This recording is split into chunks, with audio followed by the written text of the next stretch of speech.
ele não vem mais, o Mickey.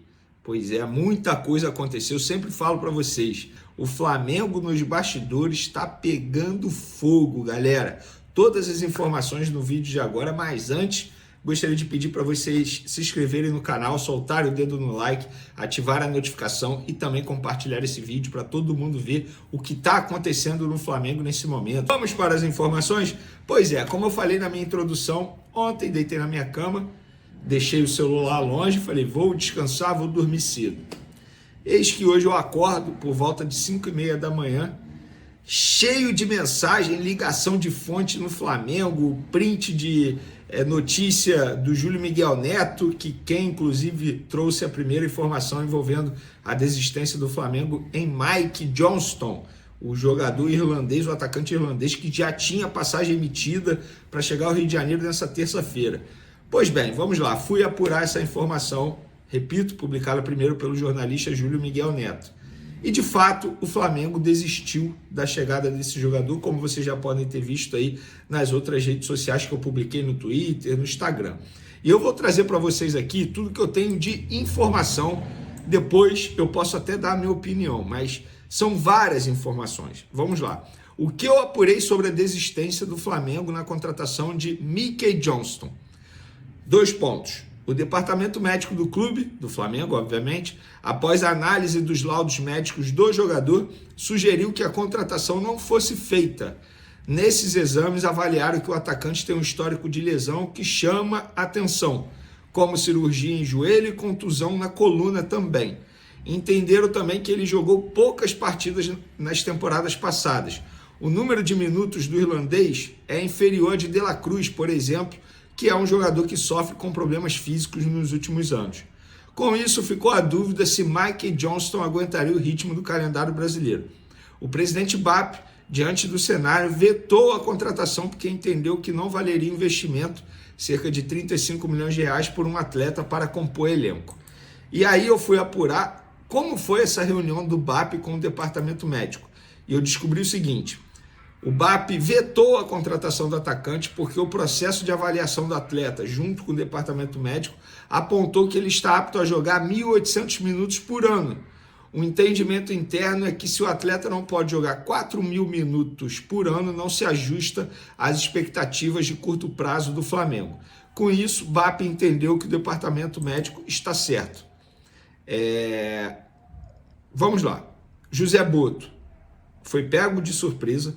A contratação estava fechada, o jogador tinha uma passagem emitida para viajar ao Rio de Janeiro e chegar aqui no Rio de Janeiro 5 horas da manhã, essa passagem já estava comprada nas mãos do atleta.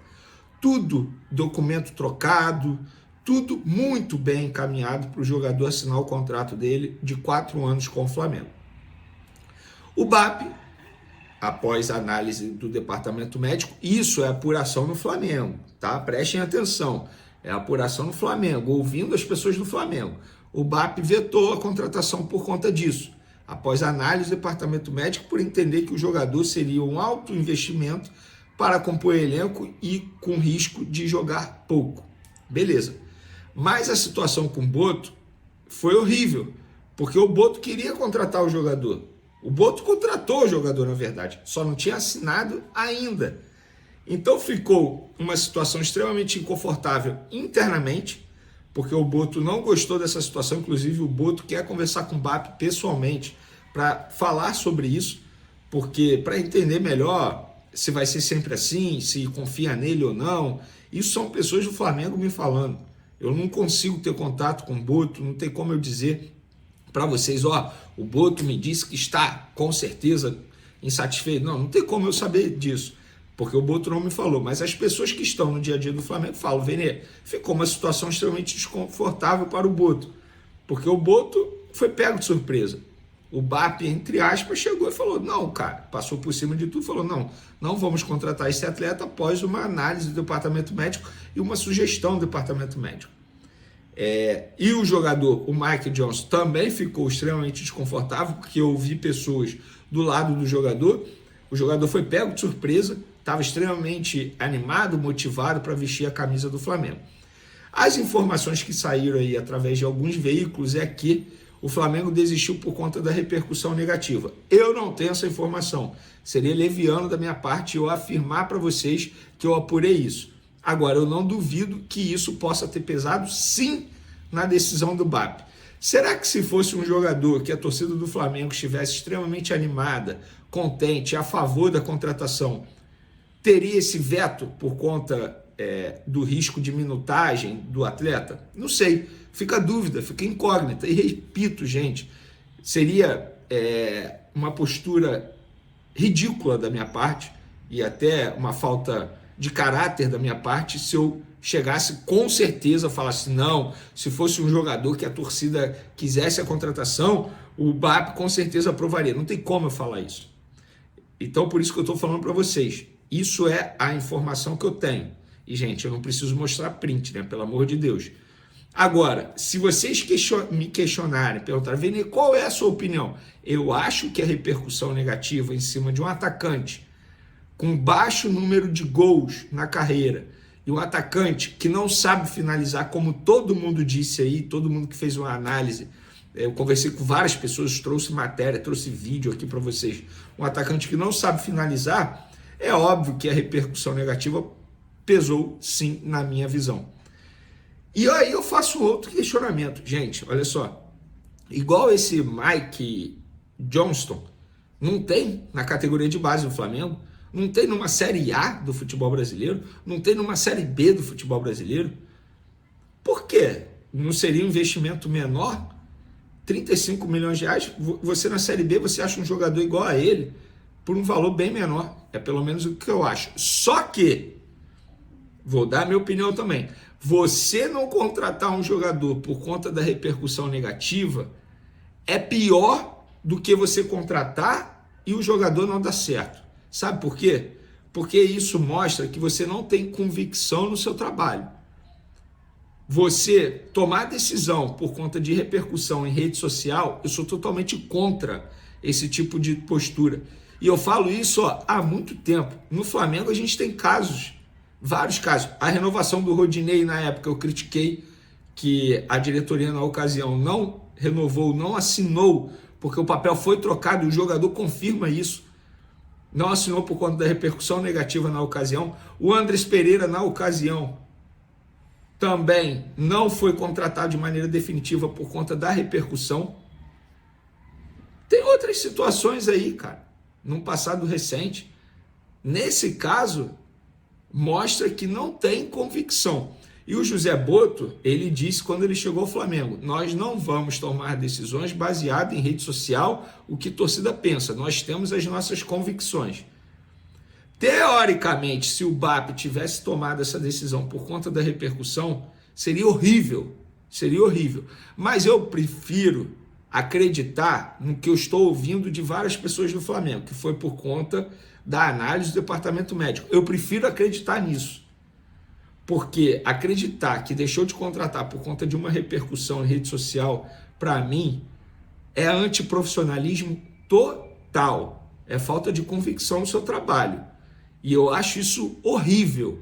Horrível. É muito fácil administrar desse jeito. Você joga um nome em rede social, vê se a torcida aprova, contrata. Ah, não, se reprova, contrata. Eu sei de gente que faz isso, dirigente. Eu sei de dirigente que faz isso. Não gosto, não acho bacana, não acho profissional. Agora, internamente no Flamengo, a situação está estranha. Está estranha. Inclusive, a informação que eu tenho é que todas as operações nesse momento estão paralisadas até que José Boto converse com o BAP. Isso vale para o Carrascal, jogador que estava em negociação, e para outros atletas aí que o Flamengo poderia tentar a contratação ou até mesmo renovação de contrato. A situação do Varela é diferente, que é um negócio que o empresário já está vindo ao Rio de Janeiro nesse final de semana, ao que parece, para poder acertar tudo aí com o Flamengo. Enfim, então é o que eu falo, cara, assim, de algumas horas para trás e agora o negócio já mudou tudo. O Mike não vem mais, o Carrascal, situação travada. Agora é esperar. O Vitor Hugo, por exemplo, um jogador que estava indo para o Famalicão, pode não ir mais também, porque pelo que eu estou entendendo internamente, há também um questionamento sobre a saída do Vitor Hugo, porque está saindo de graça, dividindo direitos econômicos com o Famalicão. Então a situação está estranha no Flamengo, mas foi isso que aconteceu. Eu estou trazendo aqui todas as informações que eu tenho, e aí eu quero saber a sua opinião. Vocês acham que de fato foi por conta da análise médica, repercussão negativa, um pouco de um, um pouco do outro? Quero a opinião de vocês em relação a isso aí. E nós vamos apurar mais bastidores para trazer no próximo vídeo, envolvendo toda a situação do Flamengo. A boa campanha do Flamengo no Mundial de Clubes, ó, evaporou. É o que eu falo, cara, o Flamengo perde para ele mesmo, porque é inacreditável esse tipo de situação. E por que eu estou falando isso? Por que não fizeram uma análise do atleta antes de encaminhar a contratação, de fechar a contratação, emitir passagem para o atleta? Era só ter visto antes. Eu como jornalista, eu vi o histórico dele. Será que um dirigente, um presidente não poderia ter visto também antes de encaminhar tudo? Pois é, fica aí, mas não deixe de opinar. Tamo junto, galera. Um abraço. Fui! E o que parecia certo virou de cabeça para baixo. O Flamengo desistiu oficialmente da contratação do atacante irlandês Mickey Johnston, que já estava com malas prontas e voo marcado para desembarcar no Rio de Janeiro nesta terça-feira. O jogador, que atua no West Bromwich da segunda divisão inglesa, havia chegado a um acordo com o rubro-negro, e tudo indicava que seria o primeiro reforço da janela de transferências. Mas nos bastidores, o caldo entornou. A reação intensa da torcida nas redes sociais, somada à pressão de conselheiros e lideranças políticas dentro do clube, fez com que a diretoria puxasse o freio de mão de última hora. O voo de Mickey foi cancelado e o jogador foi oficialmente informado de que o negócio está encerrado. A decisão causou burburinho, pois escâncara como o termômetro da arquibancada influencia diretamente nos rumos do futebol do Flamengo, especialmente quando a bola não está rolando. A repercussão negativa começou assim que o nome de Mickey Johnston veio à tona. Torcedores questionaram o currículo do jogador, vindo de uma equipe modesta da Inglaterra, e a relação custo-benefício do investimento de 37 milhões de reais, valor que causou espanto até mesmo dentro do ninho do urubu. Internamente, nomes de peso da política rubro-negra foram direto ao presidente BAP, pedindo explicações e expressando insatisfação com a contratação de um jogador considerado por muitos como aposta de luxo. Para piorar, comparações com a contratação de Juninho, que chegou em janeiro vindo do Qarabag, reacenderam a crítica sobre a falta de impacto nas movimentações de mercado. A avaliação é que, em vez de empolgar a torcida e fortalecer o elenco com nomes de peso, a direção estaria fazendo apostas arriscadas demais, e sem o respaldo necessário da arquibancada. O departamento médico do clube tentou justificar o recuo apontando um histórico de lesões de Mickey, mesmo que o último problema físico relevante tenha sido um entorse no tornozelo em 2022, segundo o site Transfermarkt. Mas nos bastidores a versão é outra, a torcida barrou a contratação. A pressão foi tão grande que conselheiros, membros da diretoria e até funcionários da base do clube passaram a questionar os critérios da negociação. O entendimento de alguns diretores é que a chegada de Mickey teria sido melhor recebida se o Flamengo já tivesse anunciado nomes mais badalados, como Carrascal, que ainda negocia com o Dinamo Moscou. O problema é que, sem reforços de impacto fechados até agora, qualquer nome fora do radar vira alvo fácil de críticas, principalmente em um momento em que o time precisa dar uma resposta após a eliminação no Mundial de Clubes. O caso Mickey também expõe uma divergência de visões entre setores da diretoria. Enquanto a área de análise de mercado acreditava que o irlandês poderia agregar pela sua versatilidade, joga nos dois lados do ataque, e intensidade, outros departamentos viam a contratação como um risco desnecessário. A própria equipe de comunicação do clube já monitorava a insatisfação da torcida antes mesmo do anúncio oficial, o que foi crucial para esfriar o negócio. Com 41 jogos e apenas 3 gols na última temporada, Mickey não gerava expectativa nem mesmo entre os mais otimistas. A percepção geral é de que ele chegaria para brigar por espaço, e não para resolver. E em um clube como o Flamengo, onde a régua está sempre nas alturas, isso é visto como inadmissível. No fim das contas, a decisão de recuar na contratação de Mickey Johnston é um reflexo claro de um clube que vive sob pressão constante, e onde cada movimento precisa ser cirúrgico. O Flamengo se vê agora pressionado a responder dentro e fora de campo. A torcida quer nomes de impacto, e a direção promete anunciar reforços de peso nos próximos dias. Carrascal, do Dinamo Moscou, continua no radar, mas a negociação esbarra na resistência dos russos.